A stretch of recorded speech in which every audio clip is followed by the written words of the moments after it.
Well, no shortage of good racing starting off on Friday in Quebec, where we have that feature race number 7, and then we go on to the start of the high pulse season, the spring season, and that saw the Spring Spree Stakes run.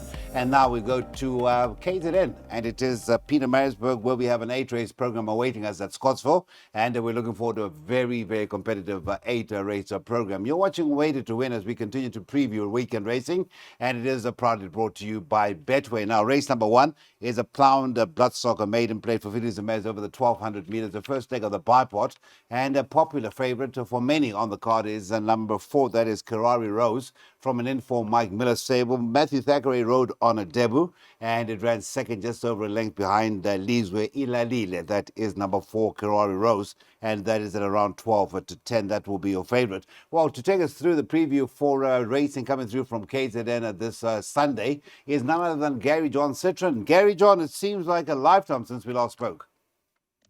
Yeah, good morning, Cecil. Thanks for having me on the show once again. I know it's been it's been about 10 days now since we last spoke. Hopefully we can improve on last week Thursday. It was a bit of a disaster, but I'm looking forward to this card today, and hopefully we can recover some money. Right, let's talk about the Bipot. We've got that 12 to 10 favourite, the 4, Kerari Rose. 6 runners come out of that form line, none to hit the back of the net yet. How do you see Sunday going? Cecil, this first race, I was very impressed with Kerari Rose's first run at Greyville. It was a bit outpaced and it came low flying at the end. I know the form hasn't been franked, but there was a horse there called Warrior Royale, who came to run second to Izzy Bula, which wasn't a bad comeback run from that. So I think this form line is strong enough to beat the race runners. It does have 2 horses, Howled Panther, Yunxia, and Magic Maverick. Just talking about number 2, Greenlight, all the way. I'm not too convinced on this Cape Town form because there was a horse called Oh Mandy that hasn't really done much in Durban, which beat it. So I think number 4 here as a bank in the Bipot should definitely get you through. I'll also just watch out for the money for Dean Canamare's first timer. Thank you very, very much, Gary John. It's an outlay of a 24 rand. The Dean Canamere first timer is the 7 Princess Goldie, and that's our sister to a 5-time winner, Al Dante. First leg of the Bipot, 12:35 at Scottsville.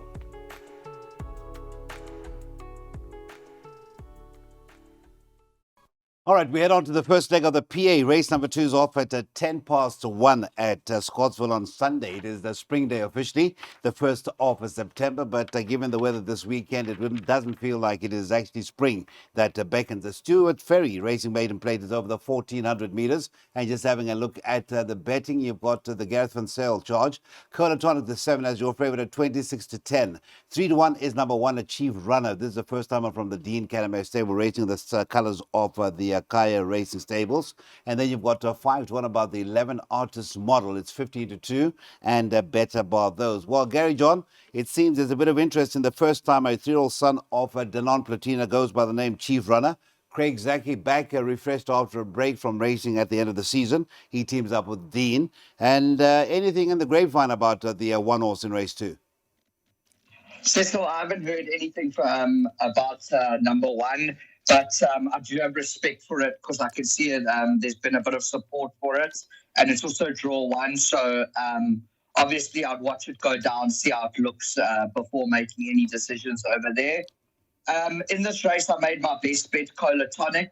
I know it's just coming off a gelding, but I want to ignore its last run on the poly track.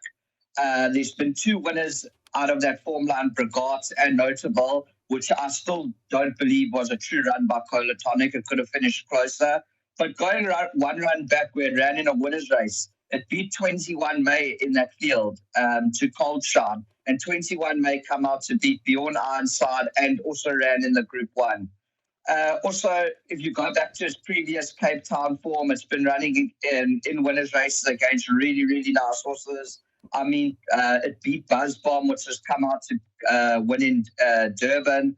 Also ran just behind Whistle the Tune. I mean, this form line looks way superior to the rest of the race runners. I'm definitely going to have a few rand on this. I made it my best bet for the day at 5 to 2. If I get beaten, I think it will be by a first timer. All right, you will certainly die with your boots on. So it is a bank at the 7, that is a colatonic in leg 1. Bank at the 9 in leg 2, and that would be race number 3, the 9 being Strathclyde, and then bank at the 3 in leg 3, race 4, and that is a Blackberry Malt. An outlay of just 48 Rand to Gary John's recommended PA.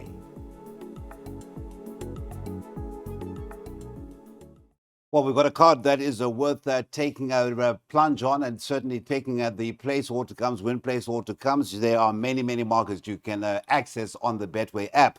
That is with the 8 Racer program well underway. We're getting into the first leg of the Pick 6 race number 3, and this is just a case in point. Ameritrade at 92, it's over the 1400 meters, and your favorite is at 15 to 4, and that is the 8 Rosh Kadesh. The 9 Strathclyde is at 4 to 1, the 2 New Mexico 9 to 2, the 1 the Shepherd 6 to 1, 7 to 1 about numbers 5, the Mr. Master Starter, and 6 Imposing. And then you've got 9 to 1 about the 10 Parminion. Now, Gary, why I went as far down as 9 to 1, because you've got 3 half siblings, I forgot to mention in race 2, will all be racing on the same card at Scottsville on Sunday, and they're all trained by Garth Puller. In race 2, the 8 Actor. In race 3, Parminion, the Evergreen Parminion. And then in the last race, we've got another one that's a half sibling, and that is Flight Path. And I dare say they could all end up in the money, because I did like the Actor improved on that first run. But let's talk about your selections. Race number 3. Yes, Cecil. In race number 3, I really like a horse called Strathclyde. I think it will definitely be in the top 3. I'm not too scared of the draw, because the horses drawn on the inside of it don't have much gate speed. So I definitely think it will overcome the draw.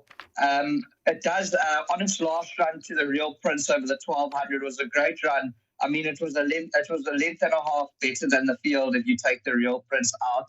And then obviously the run before at Greyville over the 1400, where it beat Rosh Kodesh, and it was draw 12 that day. So I think Strathclyde will have the beating of Rosh Kodesh, which has franked that form.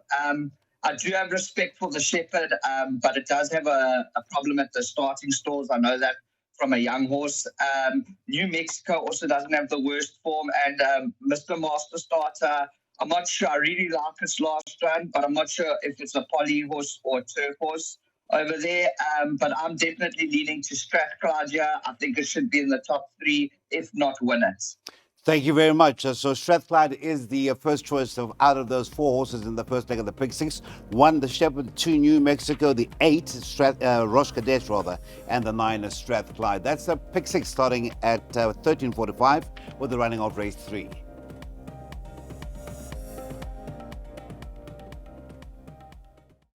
Right, for race 4, the first leg of the first jackpot, we jump up to 17.50, and this is a Mike de Kock stable, racing stables, merit rate at 96, and your favorite is number 3, Blackberry Malt from the Glen Cotton stable. Co-favorite with the 8, Golden Peace from the Gareth Van Sale stable, that is 33 to 10. 72 are numbers 1, Wicked Warrior, and the 2, Birthright, and then it's 17 to 2, that is number 5, a Prince of Taranto.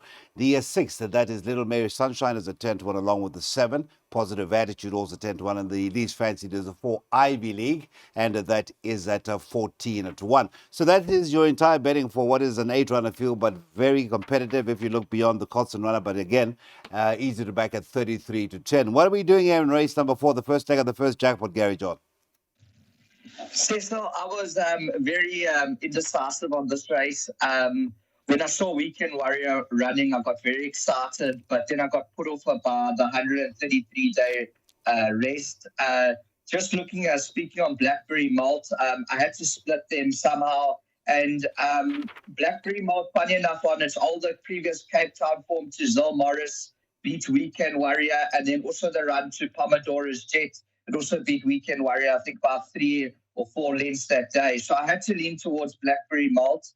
Also, the form line has been franked twice, if I'm not mistaken. Zacco's come out to win, and Pirate Prince has come out to win. So I had to lean towards Blackberry Malt as my PA banker. If you look past it, I had respect for Ivy League. If you go to its runs, to give me another Egyptian Mile.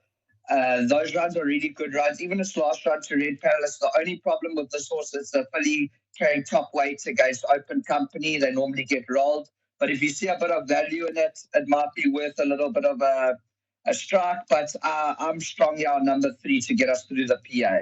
Thank you very much. You could have found us a bit of value in the form of the Bar and Borders train number 4 Ivy League. There is also that run behind the Celtic Beauty, who is highly related over the course and distance, highly rated rather, and well related. So that is 1 and 3 in the first leg of the first jackpot, and again a very inexpensive outlay of 64 rand.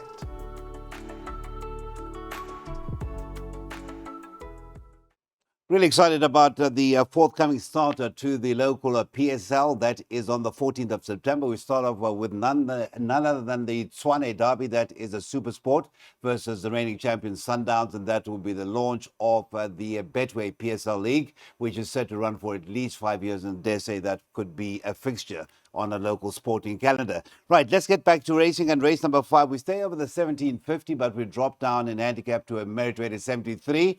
And we're looking at number 5, the Mikado. That is your favorite at 4 to 1, a weak favorite. Then the 6, Ricardo. That is at 9 to 2, 9 to 2, the 8 of Jazz Festival. 5 to 1, number 3, Connoisseur. And the 7, Shotgun Willie, is at 5 to 1. It's 10 to 1 and a better bar those. Gary John, well, that betting 4 to 1 on to a 5 to 1, the top 5. And that tells you that it is a very trappy contest. Which way are you set to lean towards? So I thought this was a very open race. When I looked at it, I was looking at numbers 3 and 6, Connoisseur and Ricardo. Both got really nice form. That one run of Ricardo's to Flagman, 3.1 lengths is a great run. But there's not much in it between 3 and 6. Number 3, Connoisseur, the stable's hot and the jockey's in very hot form. I have healthy respect for it. I also think it might have everything its own way in this race. And then just talking on Jazz Festival and Galaxy Explorer, my other 2 choices. I mean, Jazz Festival, I know it's been very unlucky with the draws. It says lost 3 lengths, 12th at the 400 to get a 1.7 length beating. Then it beat Shotgun Willie and it lost 3 lengths that day. Also drawn badly, so I think that should finish in front of it. But as a roughie Galaxy Explorer, if you like Jazz Festival, you have to go back to the run to Temperate Zone, where Galaxy Explorer beat Jazz Festival and Galaxy Explorer never had the draw that day. I watched the replay, and I honestly believe Galaxy Explorer is a better horse than Jazz Festival, and I'm willing to ignore its last run on the poly. I think this horse, Galaxy Explorer, is going to run a big race. You've actually done a lot of homework on this card, Gary John. That's pretty evident. Let's hope that everything falls into place, but your efforts have to be rewarded somehow. That is the first leg of the first jackpot. Again, 48 Rand. The light races are legs 2, 5, and 9, and leg 4. Race number 8, 2, and 6.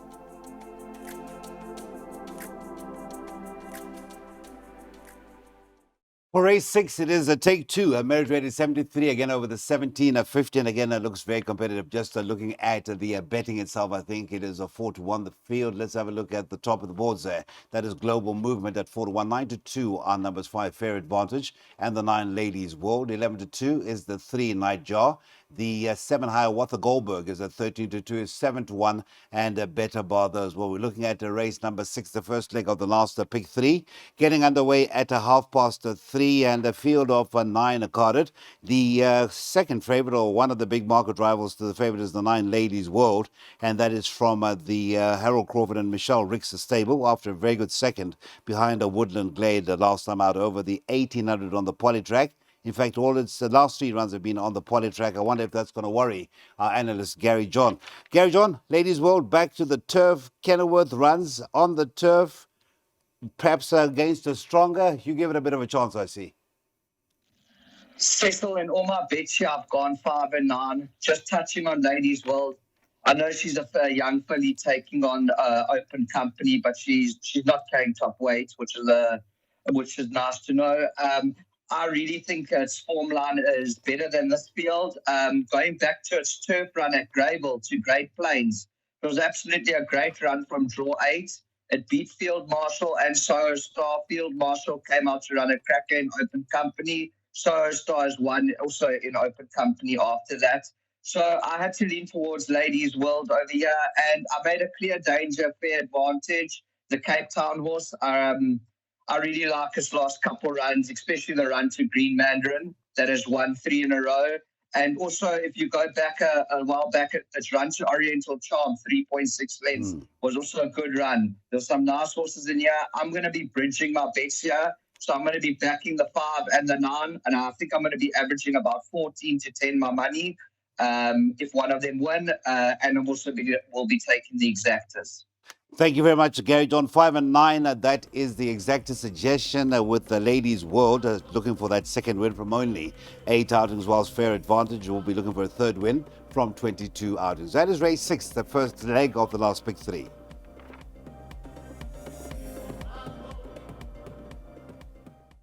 All right, over to our penultimate event of the afternoon at the Hollywood Bets of Scottsville. It is race 7, a Fillies and Mares 68, sponsored by the Peter Muscat Racing.